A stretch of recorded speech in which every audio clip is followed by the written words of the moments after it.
నమస్తే welcome to SB news. Chityala municipal councillor Sepuri Ravi ఆయన పుట్టినరోజు సందర్భంగా వాగ్దానం చేసిన ప్రకారం ఈ రోజు నుండి నిరంతరంగా రోజుకు ఒక వార్డు చొప్పున మున్సిపాలిటీ పరిధిలో ఉన్న ప్రతి ఇంటికి ఒక వాటర్ క్యాన్ ఇవ్వడం జరుగుతుందన్నారు.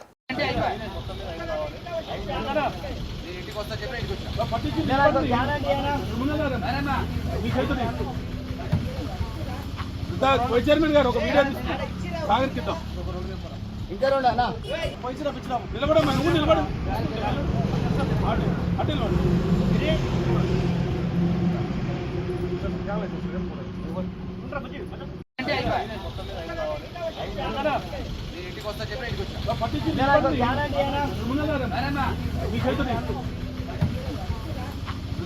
చైర్మన్ గారు ఒక వీడియో సాగరిద్దాం.